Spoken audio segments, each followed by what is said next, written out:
श्रेया र नयनको भेट कलेजपछिको एक प्रदर्शनी कार्यक्रममा भयो। 2 वर्षपछि भएको त्यो आकस्मिक भेट प्रारम्भमै एक किसिमको मौन ऊर्जा बोकेको थियो, जसले नयनलाई अनायासै श्रेयातिर तानेको थियो र श्रेयालाई आफ्नै सासको लय असजिलो लाग्न थाल्यो। त्यो साँझ झरी परिरहेको थियो। उनीहरू एकै छातामुनि उभिएका थिए, भिरबाट अलिक पर।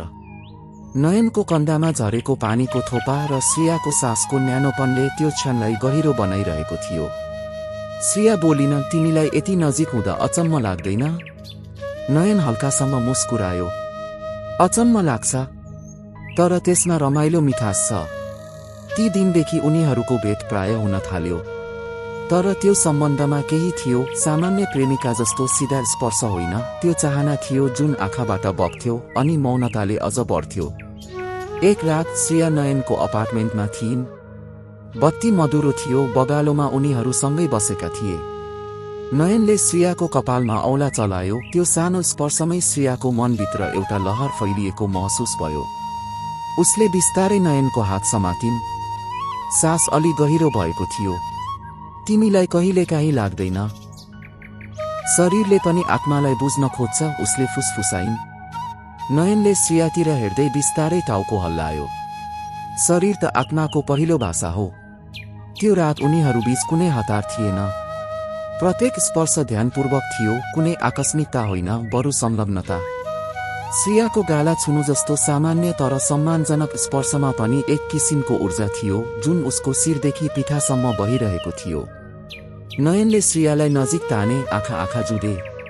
उनीहरूको ओठ बिस्तारै भेटिए, तर त्यो चुम्बन केवल शारीरिक आकांक्षा थिएन, त्यो संवाद थियो, उनले बोलेका अधुरा भावना र श्रेयाले बुझ्न खोजेका मौन चाहनाको। रात ढल्दै जाँदा उनीहरू आत्मा र शरीर दुवैले एक अर्कालाई अँगाल्न थाले। कुनै शब्द थिएन, तर प्रत्येक स्पर्श, प्रत्येक सासमा तीव्रता थियो, एक यस्तो तिर्खा जसलाई पाउने होइन, महसुस गर्ने चाहना थियो। त्यस रात उनीहरू नाङ्गा थिएनन्, तर निर्वस्त्र थियो त्यो दूरी जसले उनीहरूलाई अलग राखेको थियो। त्यो रातपछि श्रेया र नयन बीच केही अनकहा खुलिसकेको थियो। अब उनीहरू बीच न आँखाको सङ्कोच थियो, न स्पर्शको दूरी। तर अझै पनि उनीहरू हतारिन चाहँदैनथे। उनीहरूलाई मन परेको थियो, चाहनाको त्यो विस्तार जसले हरेक पललाई स्वादिलो बनाउँथ्यो। एक शनिबार साँझ श्रेयाले नयनलाई आफ्नो अपार्टमेन्ट निम्त्याइन्। झ्याल बाहिर फेरि झरी परिरहेको थियो, जसरी पहिलो पटक उनीहरू नजिकिएका थिए। वातावरणमा फेरि त्यो उही ऊर्जा मिसिएको थियो, जुन शब्दले होइन, सासले बुझिन्थ्यो। श्रेया ढोका खोल्दा ऊ कालो सिल्कको रात्रिक पडामा थिए, जसले उसको छालाको चमक अझ गहिरो बनाएको थियो। नयन छिर्दा उसको नजर केही क्षण स्तब्ध रह्यो। उसले श्रेयालाई थाम्न चाहे जस्तै लाग्यो, तर फेरि आफूलाई सम्हाल्दै मुस्कायो। आज त तिमी आफै कविता लागिरहेकी छेउ। श्रेयाले उसलाई भित्र ल्याइन् र मन्द सङ्गीत बज्न थाल्यो, धेरै मिठो, साँझको स्पर्श जस्तै कोमल। कुर्सीमा बस्दा नयनको औँला श्रेयाको घाँटीको पछाडि बिस्तारै पुगेको थियो। कपालको जराबाट सुरु भएर मेरुदण्डसम्म उसले हल्कासँग ट्रेस गर्यो। त्यो एक झन्को थियो जसले श्रेयाको सास रोकिदिएको थियो क्षणभर। तिमीलाई छालाले बोल्छ जस्तो लाग्दैन? नयनको फुसफुसो स्वर। श्रेयाले मन्द स्वरमा जवाफ दिइन्, अहिलेसम्म बोलिरहेको सुनिरहेकी छु। त्यसपछि उनीहरू नजिकिए। हावाले पर्दालाई हल्का हल्लाइरहेको थियो, तर कोठाको भित्र शान्ति थियो। उनीहरू बीचको सम्पर्क अब केवल छालाको मात्र थिएन, श्वासको गति र स्पन्दनको संवाद थियो। नयनको ओठले श्रेयाको काँधमा पहिलो चुम्बन राख्यो। त्यो चुम्बनमा कुनै स्वार्थ थिएन, त्यो सानो ताप थियो जुन बिस्तारै शरीरभरि फैलन थाल्यो। श्रेयाले आफ्नो हथेली नयनको छातीमा राखिन् र मन्द स्वरमा भनिन्, आज मलाई छुन होइन, महसुस गर। नयनले उसको प्रत्येक इच्छा बुझिरहेको थियो। उनका स्पर्शहरू अब सङ्गीत जस्तै लयमा थिए, कहिले गहिरा, कहिले बिस्तारै। कपडाहरू पग्लिँदै थिए, तर लाज होइन, आत्मीयता थियो। त्यो रात उनीहरूले एक अर्कालाई सम्पूर्ण रूपमा स्वीकार गरे, प्रेममा, प्यासमा र पूर्णता खोज्ने तीव्र चाहनामा। यो केवल यौन मिलन थिएन, यो दुई आत्माहरूको विस्तार थियो, जहाँ शारीरिकता र भावना एउटै लहरमा बहिरहेका थिए। र जब रातले आफ्नो अन्तिम सास तान्दै थियो, उनीहरू एक अर्काको आलिङ्गनमा निदाए, बिना शब्द, तर सबै कुरा प्रकट गर्दै। नयन र श्रेयाको सम्बन्ध अब केवल निजी अनुभूति थिएन, त्यो उनीहरूको जीवनको आवश्यक हिस्सा बनिसकेको थियो। तर संसार सबै यति सहज कहाँ हुन्छ र? श्रेयाको छिमेकीहरू अब उसको हरेक हिडुल निहाल्न थालेका थिए। अफिसमा पनि केही सहकर्मीहरू बीचमा दोधार निम्याउँथे। आजभोलि श्रेया अलिक बदलिएकी छे, होइन? मौन मुस्कानले त लुकेको केही कुरा बताइरहे जस्तो लाग्छ। तर यी सबैभन्दा बेखबर श्रेया र नयन फेरि एकपटक सप्ताहन्तको रातमा भेटिएका थिए। यो रात चाहिँ फरक थियो। उनीहरू शहरको भिडबाट टाढा एउटा डाँडाको झुपडी घरमा गएका थिए, जहाँ झ्यालबाई र बादल नाचिरहेका थिए र भित्र उनीहरूको सास एक अर्कासँग मिल्ने तयारी गर्दै थियो। काठको ढोकामा ताला लगाइसकेपछि श्रेयाले नयनलाई हेरी बिना कुनै लाज, केवल स्पष्ट चाहनासहित, आज मलाई केही रोकिएको छैन जस्तो लाग्छ, उसले भनिन्। नयन मुस्कायो, किनकि आज हामी हाम्रो बनाएको संसारमा छौं, जहाँ समय, लाज र समाजका आँखाहरू प्रवेश गर्न सक्दैनन्। त्यसपछि उनीहरू बीच दूरी हट्ने क्रम सुरु भयो। नयनको हातले श्रेयाको पछाडिबाट टाउको तानेर निधारमा चुम्बन राख्यो अनि अलिक तल खस्दै गयो।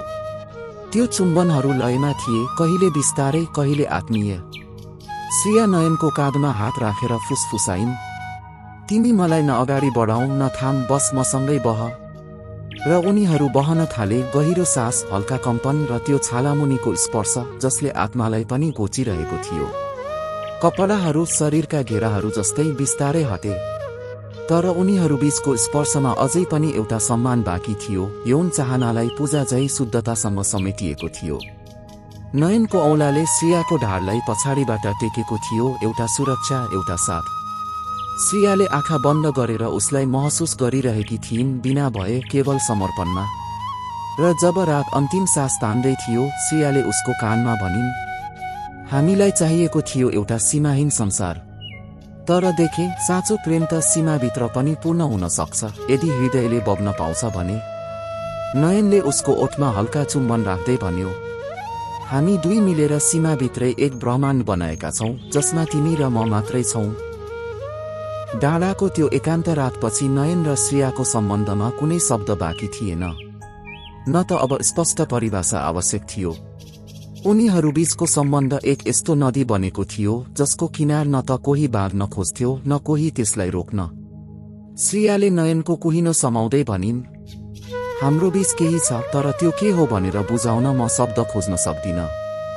नयनले हल्का मुस्कान सहित उत्तर दियो, किन नाम चाहिन्छ र? जुन कुरा यति गहिरो छ, त्यो त केवल महसुस गरिनुपर्ने हो। समय बित्दै गयो, समाजका धारणाहरू उनीहरूकै आँखा अगाडि ओइलाउँदै गए। केहीले सोधे, शादी गर्ने हो त? अरूले भनिरहे, यस्तो सम्बन्ध त नाम दिनै पर्छ। तर उनीहरू बीच कुनै अनिश्चितता थिएन, केवल निश्चितता थियो कि हरेक साँझ उनीहरू एक अर्काको छालामुनि विश्राम पाउँछन् र हरेक बिहान एक अर्काको सासमा आशा भेट्छन्। एक रात श्रेया नयनसँग हात समाएर बारदलीमा उभिइन्।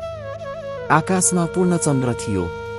तिमीलाई थाहा छ, श्रेयाले भनिन्, हामीले यौन प्यासबाट सुरु गरेका थियौं, तर त्यो प्यासले मलाई तिमीभित्र बिस्तारै प्रेम देखायो र प्रेमले जीवन।